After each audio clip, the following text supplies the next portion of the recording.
feel your love.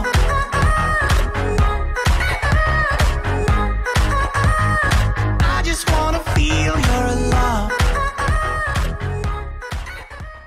Assalamualaikum warahmatullahi taala wabarakatuh.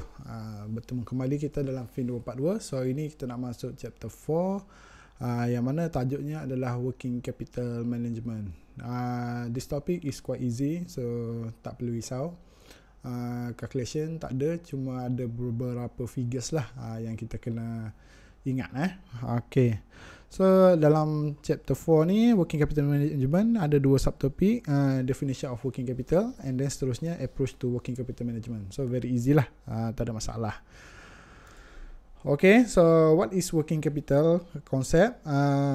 The working capital management involve day-to-day decision regarding investment in current asset. So kita nak buat decision lah berkenaan dengan pengurusan current asset. So ingat current asset tu yang dalam kita punya balance sheet yang bahagian atas sebelah kiri tu kan. Okay, current asset, which is current asset termasuklah marketable securities, cash, inventories, raw material, account receivable dan macam-macam lagi lah. Kita ada banyak lah current assets. Manakala net working capital adalah perbezaan kalau kita tengok financial ratio hari tu pun, net working capital equal to current asset minus current liabilities. Very easy, tak ada masalah. Okay, so nak menguruskan current asset ni macam mana kan?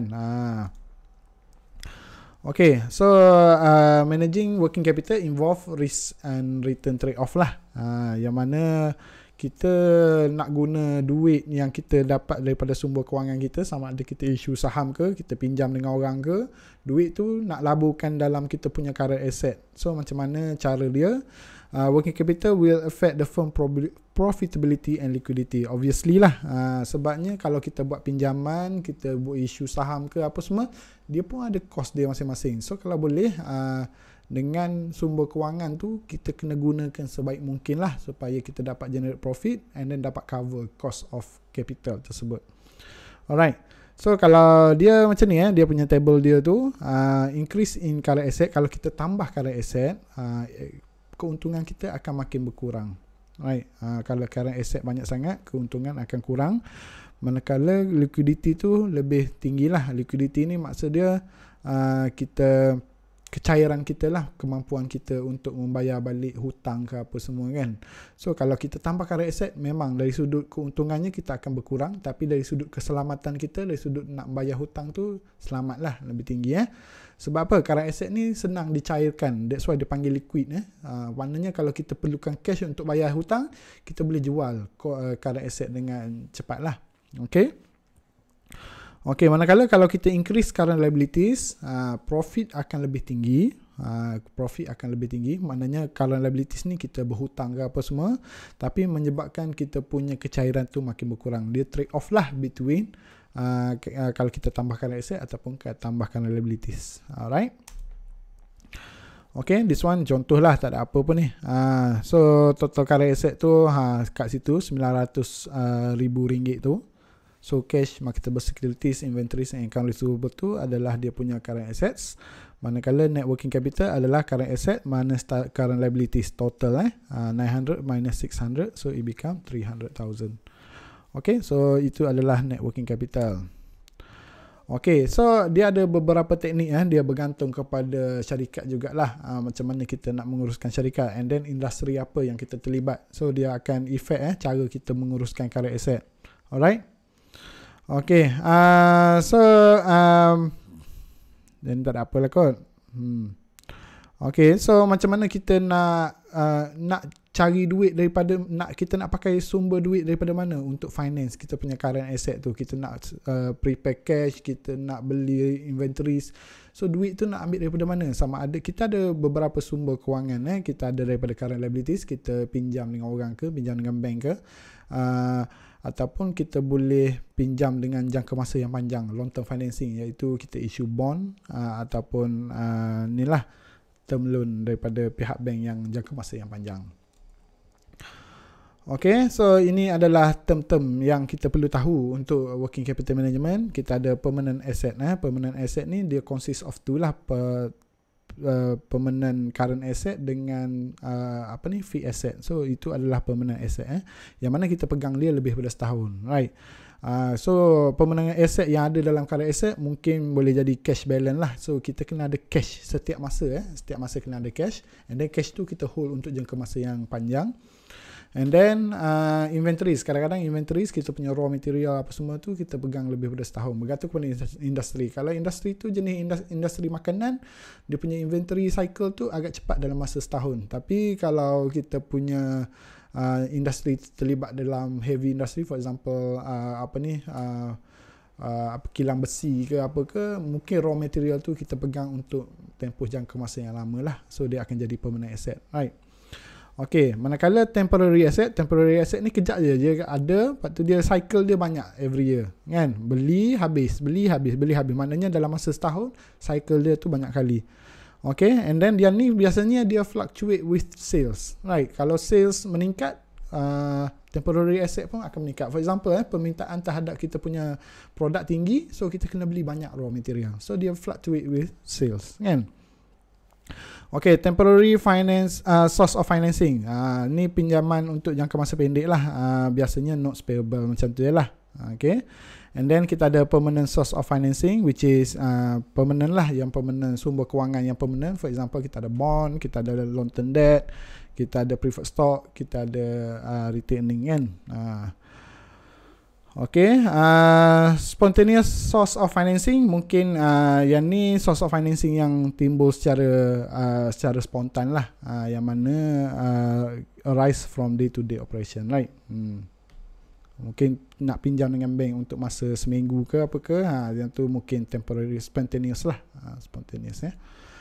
Okay, and then cara untuk menguruskan working capital ni, kita punya current asset and current liabilities ni, dia ada 3 approach. So company boleh pilih lah yang mana satu dia nak guna, sama ada hedging approach, aggressive ataupun conservative.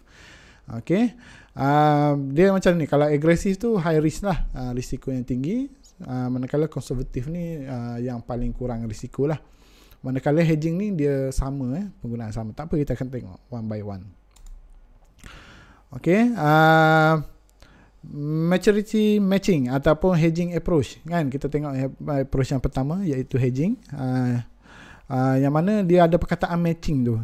Perkataan matching tu, matching the maturities of assets and liabilities, firm use short term financing to finance temporarily. Dia matching short term financing untuk temporary current asset, long term financing untuk permanent asset.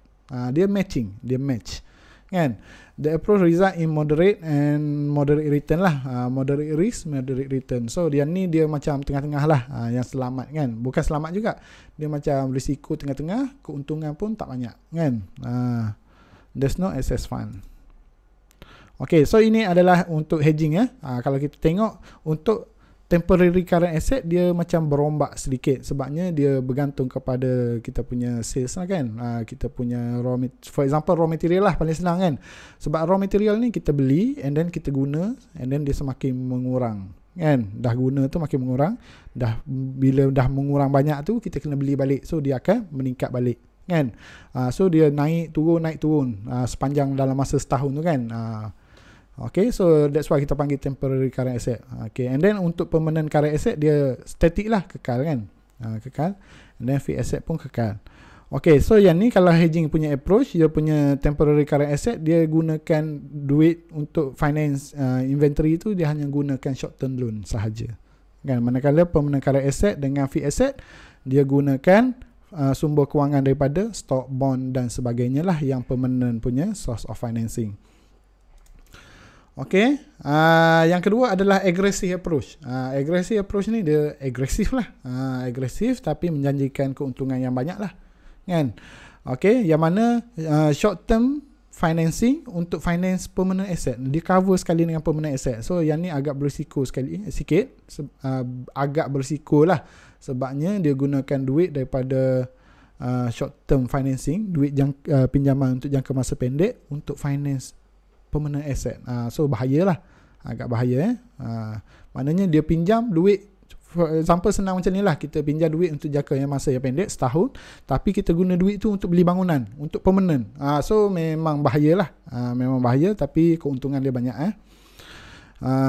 Okay, so boleh bacalah yang bawah tu kan. So ini dia punya figures dia. So short term financing tu cover separuh daripada permanent current asset. Maknanya you guna duit untuk jangka masa pendek untuk cover permanent current asset. So bahaya Manakala yang selebihnya lagi tu permanent current asset dengan fixed asset tu finance by stock, bond, preferred stock dan long term debt lah. Okay. And then yang ketiga, yang last kali adalah conservative approach. Yang ni yang risiko paling rendah lah. Kalau rasa tak selamat, kalau rasa nak selamat, so gunakan cara ni lah, konservatif. Okay, lowest risk approach yang paling kurang berisiko, manakala penggunaannya the use of firm long term financing for the majority of its asset. Maknanya dia lebihkan penggunaan long term financing. Short term financing dia tak kurang guna. Okay, so dia punya figures macam ni saja. Dia cover semua. Zero short term debt. Maknanya tak ada pinjaman jangka masa pendek terus kan. Semua aset dia di cover oleh long term financing, stock, bond, long term debt dan preferred stock kan. Okay, the choice of working capital policy, ada 3 policy tadi kan. Hedging, konservatif dengan agresif tu dia bergantung kepada risk return trade off lah. Kalau you sanggup ambil risiko, tak ada masalah, boleh gunakan cara agresif. Kalau you tak sanggup ambil risiko, ambil guna konservatif. Tapi kalau you rasa nak tengah-tengah, ambil hedging kan. Okay, the aggressive promise the highest return lah, but carries the great risk. Seperti yang kita tahulah, high risk high return And then conservative have least risk but the lowest return. And then hedging tu dia ni lah, dia tengah-tengah lah, risiko pun tengah-tengah, untung pun tengah-tengah, tak banyak untung. Okay, so itu saja untuk chapter 4. Very easy, tak ada masalah. So you kena ingat 3 tu, and then you kena hafal 3 graph tu lah, 3 figures tu. Kita ada hedging punya approach, aggressive punya approach dengan konservatif punya approach. Dia senang je, ingat dia punya risk and return. Okay, so itu sahaja untuk chapter 4. Wabillahi taufiq wal hidayah. Assalamualaikum warahmatullahi wabarakatuh.